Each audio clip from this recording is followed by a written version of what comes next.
You शेंग तो हाथ धो के लूमिंग के पीछे पड़ गया है, ये उसे बर्बाद करके छोड़ेगा। ये शायू को बताने लगता है कि प्रोजेक्ट 9 की कंस्ट्रक्शन में सीरियस क्वालिटी इश्यूज हैं, हमें ये बात मीडिया वालों को बतानी चाहिए। उन लोगों ने तुम्हारी मॉम को मारा है, सीतू ग्रुप को इसकी कीमत चुकानी होगी। शायू बोलती है कि अगर ये न्यूज़ फैल गई तो सीतू ग्रुप को बहुत बड़ा झटका लगेगा। मुझे कोई इशू नहीं, मैं अब से उस इंसान पे कोई रहम नहीं करूंगी, तुम्हें जो करना है करो। चालाक यू शेंग ने शायू के दिल में नफरत भर दी है। अब लूमिंग का बचना मुश्किल है, देखते हैं आगे क्या होता है। उधर दूसरी तरफ लूमिंग को हम बार में देखते हैं। हाय, दुखी इंसान अक्सर यहीं पे आते हैं। मौका पर शूलिन भी यहाँ आ पहुंची। ये लूमिंग का दिल जीतने आई है, पर वो इससे बोलता है कि मुझे पता चल गया है कि तुम बोजन की मॉम नहीं हो, मैं तुम जैसी लड़की के मुंह भी नहीं लगना चाहता, चली जाओ यहाँ से। लूमिंग ने से भगा दिया। दूसरी तरफ यू शेंग और शायू साथ में घूम फिर रहे हैं। शायू को इस बात की फिक्र है कि बोजन उसे एक्सेप्ट नहीं कर रहा, वो अपने डैडी से बहुत प्यार करता है, यही बात इसे परेशान कर रही है। यू शेंग इससे बोलता है कि वो हमारा बच्चा है, आज नहीं तो कल वो हमें एक्सेप्ट कर ही लेगा। तभी शायू को लूमिंग की कॉल आती है, जिसे सुनते ही ये फौरन से घर की तरफ निकल पड़ती है। उधर दूसरी तरफ बोजन अपने डैडी के साथ है। इन दोनों ने फिर से शायू से झूठ बोला। बेटा जी डैडी से बोलता है कि देखो पापा, इस बार आप अच्छे से नाटक करना, आज मैं आपकी ना परवाह करूंगा ना आपको बचाऊंगा। लो जी, शायू भी पहुंच गई। इसे देखते ही बोजन अपनी आंखें बंद कर लेता है। शायू पूछती है कि बेटा क्या हुआ तुम्हें, मम्मी को बताओ। बोजन कहने लगता है कि मॉम, मेरी तबीयत बहुत खराब है, आप प्लीज कहीं नहीं जाइए, मेरे साथ रहिए आज।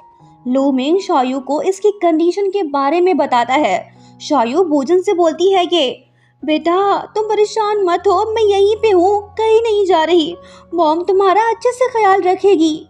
शायू पूरा दिन बोजन के पास रहती है। बाप बेटे की प्लानिंग कामयाब हुई। आज ग्रैंडपा का फ्यूनरल है, सभी मौजूद हैं। बोजन रो रहा है, इसे ग्रैंडपा की काफी याद आ रही है। कहने लगता है कि दादाजी, मैं आपको हमेशा याद रखूंगा। नेक्स्ट मॉर्निंग ऑफिस में मीटिंग होती है। प्रोजेक्ट 9 की न्यूज़ लीक होने की वजह से सीतू ग्रुप के शेयर्स डाउन हो गए हैं, कंपनी लॉस में जा रही है। इसी मीटिंग में यू शेंग भी मौजूद है। शेयर होल्डर्स इसे सीतू ग्रुप का न्यू CEO बनाना चाहते हैं।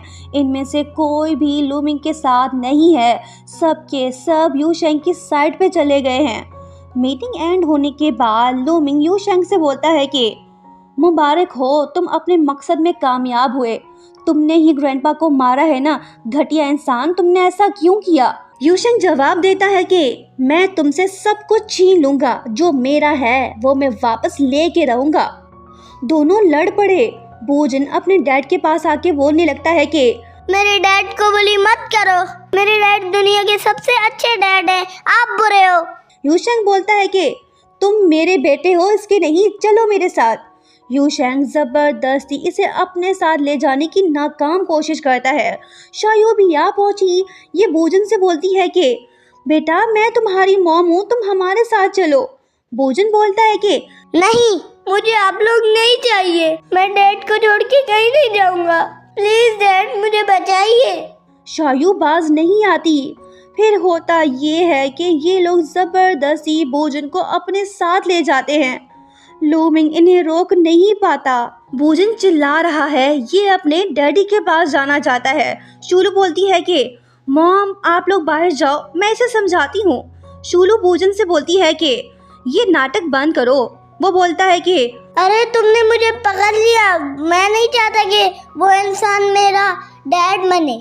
शूलू बोलती है कि मुझे भी वो चश्मिश नहीं पसंद, उससे अच्छा तो डॉक्टर शिंजन है, वही मेरे डैड बनने के लायक हैं। ये भाई बहन तो आपस में बातें करने लग गए, पर दूसरी तरफ बेचारे लूमिंग की हालत ठीक नहीं है। इसे अपने बेटे की याद जो आ रही है, ये तो दुखी है, सो नहीं पा रहा। पर एक और है जो इससे भी ज्यादा गमज़दा है, डॉक्टर शिंजिन। तेरा गम मेरा गम एक जैसे दोनों की एक कहानी। न लड़की इसके हाथ लगी और ना ही लूमिंग के। तीसरा बंदा बीच में आ टपका और वो लड़की को ले उड़ा। दोनों उदास से देवदास बन गए हैं। सिंजन बोलने लगता है कि वाह भाई, अकेले ही पी रहे हो, मुझे भी दो, मैं तुमसे ज्यादा दुखी हूँ, हमारा गम एक जैसा है। जब मुझे पता चला कि बूजन यू शेंग का बेटा है तो मेरा दिल टूट सा गया। वो इंसान अच्छा नहीं है, वो शोयू को खुश नहीं रख पाएगा। ये उदास पंछी रात भर पी पी के वहीं पे ही लुढ़क जाते हैं। झलक जगले दिल जानी। आज ऑफिस में बोर्ड ऑफ डायरेक्टर्स की मीटिंग है, शायू भी आई हुई है। फिर होता ये है कि शेयर होल्डर्स यू शेंग को सीटू ग्रुप का न्यू CEO बना देते हैं। लूमिंग बिना कुछ कहे ही वापस लौट जाता है। अब ये CEO नहीं रहा। अफसोस, शायू ने भी इसका साथ नहीं दिया। जब लूमिंग घर पे होता है तो तभी इसके हाथ एक इम्पोर्टेंट डॉक्यूमेंट लगता है, जिसे पढ़ते ही ये शॉक सा हो जाता है। सोचता है कि दादाजी जानते थे कि यू शेंग ने मेरे पेरेंट्स को मारा था। यही नहीं, यू शेंग ने शायू की मॉम की कंपनी को भी बड़ी चालाकी से हथिया लिया था। लूमिंग के हाथ कुछ प्रूफ्स तो लगे हैं, पर क्या इससे यू शेंग को कोई नुकसान होगा भी या नहीं? बूजन शायू के घर पे है, इसे यहाँ पे बिल्कुल भी मजा नहीं आ रहा। यू शेंग अपने नकली बच्चों को गिफ्ट देने लगता है। बूजन का मूड खराब है, शोलू भी खामोश है। बच्चे इसे एज अ डैडी एक्सेप्ट नहीं कर पा रहे। यू शेंग बोलता है कि अगर कोई आपको गिफ्ट दे तो उसे थैंक्स बोलना चाहिए। ये बात सुन बूजन बोलता है कि थैंक यू अंकल जी, अब आप यहाँ से जाओ। इसकी तो लाइफ बेइज्जती हो गई। नेक्स्ट पार्ट इंटरेस्टिंग होगा, देखना मत भूलना। तो दोस्तों, वीडियो को लाइक, चैनल को सब्सक्राइब और हाँ, प्यारा सा कमेंट करके जाना। मिलते हैं जल्द, बाय बाय।